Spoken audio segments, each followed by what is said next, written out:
What's up, fight fans? This is Kurt DeVille with Counterpunch Boxing News. And of course, I got some new news for you. Well, some old news because this is some throwback news. It's about a throwback fighter and some throwback fights, okay? The name in question is Fernando Ferocious El Feroz Vargas, right?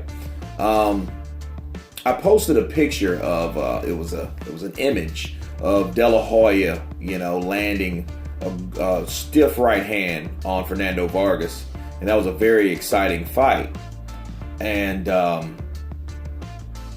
noticed the comments, and the comments, led to a very good discussion, and it brewed up the discussion about Fernando Vargas, and how his career kind of did a downslope, after his loss to Trinidad.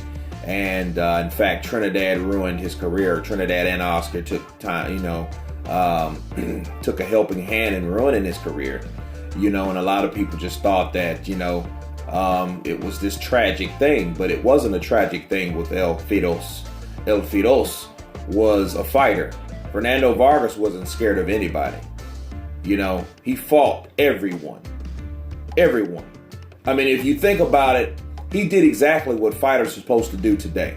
Let's take a look. Let's just take a look back on memory lane and see who was the guys in that era. Who were the creme de la creme in boxing? Okay, you had De La Hoya, you had Trinidad, you had Winky Wright, you had I Corte, you had Sugar Shane Mosley, okay,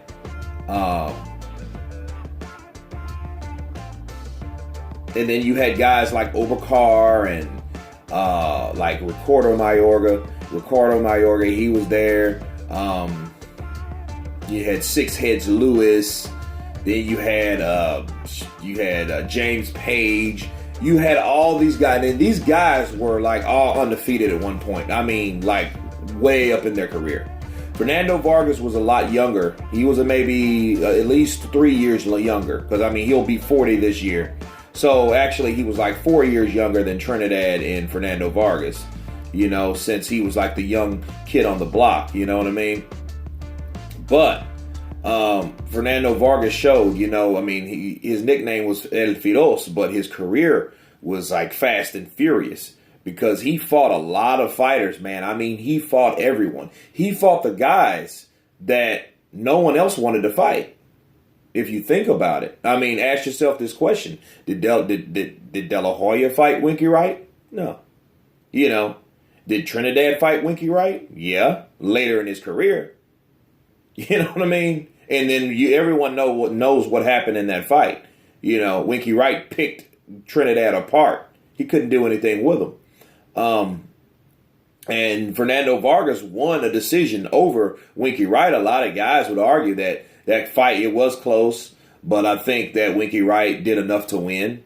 I think Fernando Vargas was the up-and-coming fighter, and Winky Wright was the guy that was supposed to be the quote-unquote hard test, or the gatekeeper for Fernando Vargas, and I think that was his 17th or 18th win in his career. But I mean, this is 18th win, and actually, it was his 18th win because before that, when he stopped Raul Marquez, that was his one. I think that was his 17th KO.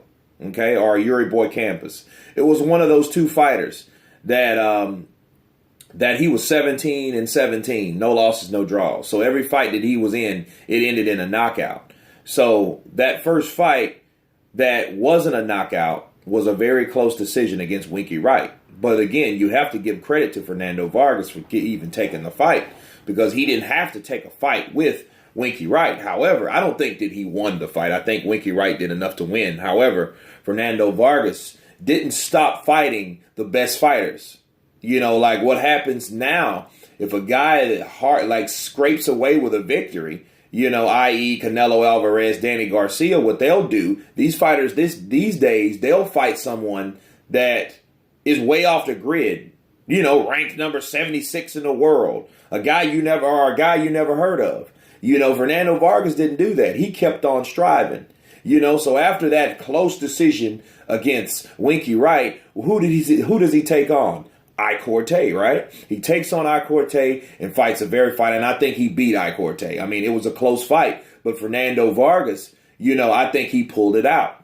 you know? And this is still a young guy. He's like 19, 20 years old, you know, until he takes on the firecracker, Felix Trinidad, you know? And that win wasn't going to happen. That decision wasn't going to get made because it resulted in the knockout. And I don't think that I honestly don't think he was ready for Trinidad, but I think Trinidad would have beat him anyway, you know. But you got to give it to Fernando Vargas as a reason why that was one of the best fights of 2000.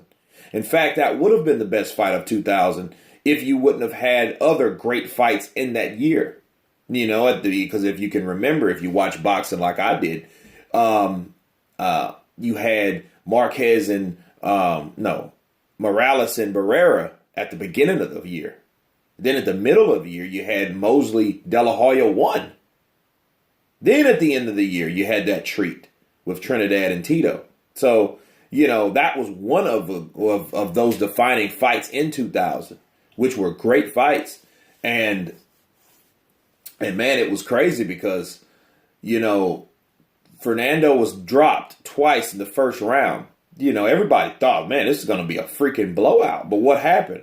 Fernando Vargas showed his will, showed his heart, hey, I can stay in this game. I could still play. And he dropped Felix Trinidad in the fourth round. And I honestly believe Trinidad did low blow him. I think he gave him a shot to the ball so he can buy him more time. You know what I mean? I think that actually happened because it was just too low. You know, and Trinidad delivers punches, you know, and he delivers punches at angles. You know, he cocks back his punches.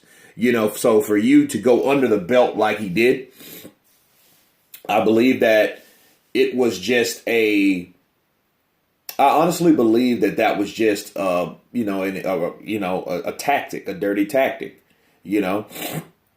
And Trinidad really, man, Fernando gave him a run for his money. You know, I mean, he injured his eye in like the fourth or fifth round. You know, the fight went back and forth. There were points deducted. You know, I mean, it was, you know, I mean, Fernando got the knockdown in the fourth round.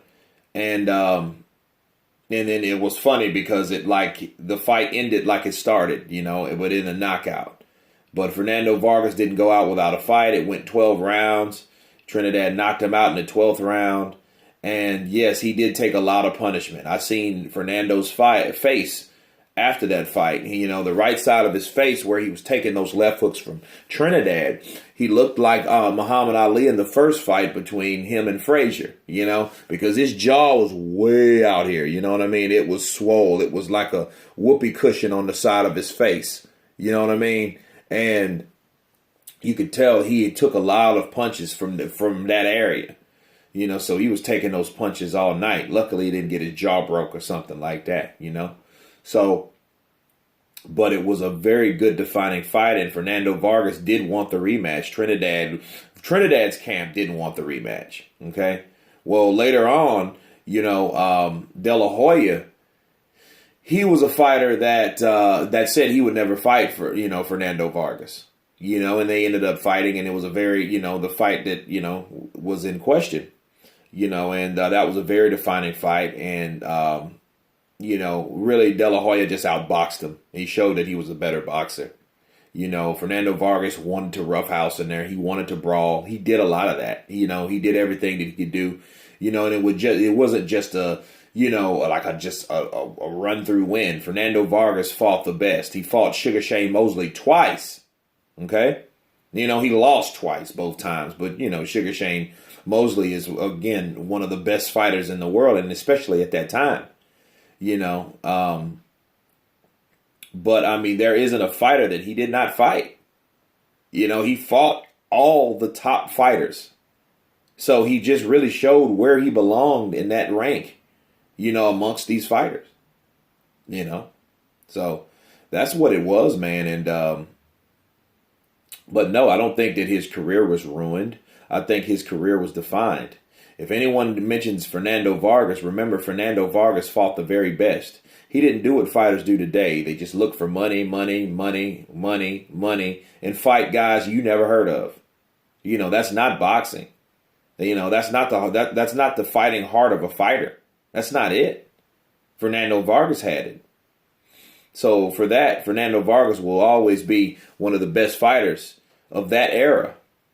You know, he showed heart and skill, and he can show a lot of fighters what that means today. But anyway, this is Kurt DeVille with Counterpunch Boxing News, and you've been counterpunched. Peace.